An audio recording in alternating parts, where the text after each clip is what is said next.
2027 में कांग्रेस को वापस लाना है। हम लोग लोगों को साथ लेकर इस अभियान को चलाएं। लोकतंत्र को कमजोर और खत्म करने की दिशा में जो कदम उठाए हैं, 2027 में सत्ता हासिल करने के लिए कांग्रेस सियासी बिसात बिछाने लगी है और इसकी शुरुआत हो रही है ट्रेनिंग प्रोग्राम और अलग अलग तरीके के कार्यक्रमों के जरिए। खास तौर पर वोटर लिस्ट में धांधली के मामले को कांग्रेस लगातार उठाने का दावा कर रही है। इसीलिए अगले 3 महीने का एजेंडा सेट किया गया है और वोटर लिस्ट वाले मामले को अलग तरीके से लिया जा रहा है। कांग्रेस पार्टी में हाईकमांड के लेवल पे ये मॉनिटरिंग हो रही है और राहुल जी के निर्देश पर ही ये पूरा अभियान शुरू किया जा रहा है, क्योंकि ये अभियान अब लोकतंत्र से जुड़ा हुआ है। अगर वोट छीन लिया जाएगा तो लोकतंत्र तो विफल हो गया। तो इसलिए राहुल गांधी जी लगातार इस बात को उठा रहे हैं। इसलिए राहुल गांधी जी ने संसद में बात उठाई, प्रेस के माध्यम से उठाई और अब हम सबको निर्देशित किया है कि जमीन पर जाकर हम लोग लोगों को साथ लेकर इस अभियान को चलाएं।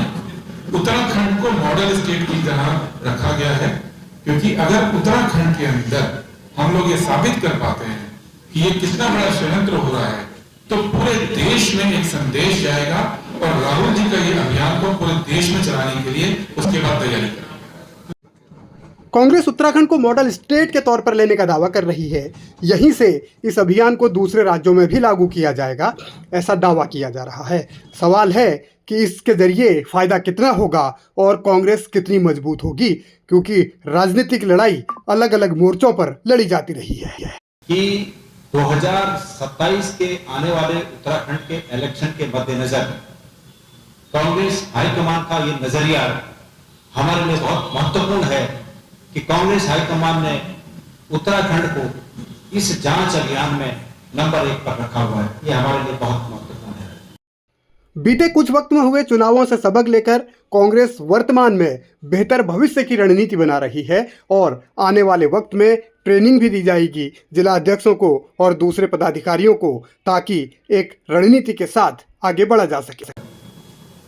और खास तौर से केदारनाथ का उपचुनाव और नगर निकाय के जो चुनाव हुए हैं, इन चुनाव में बड़ी संख्या में मतदाताओं के नाम काटे गए हैं और कई मतदाताओं का मतदान केंद्र भी बदलने का काम किया गया है। तो इस तरीके का जो कुछ प्रयास चुनाव आयोग और सरकार के इशारे पर हुआ है, उससे पर्दा उठाने की आवश्यकता है। कांग्रेस एक नया प्लान लेकर तो आई है, लेकिन इसमें कितनी एकजुटता दिखेगी और कितनी कामयाबी मिलेगी, ये वक्त ही तय कर पाएगा।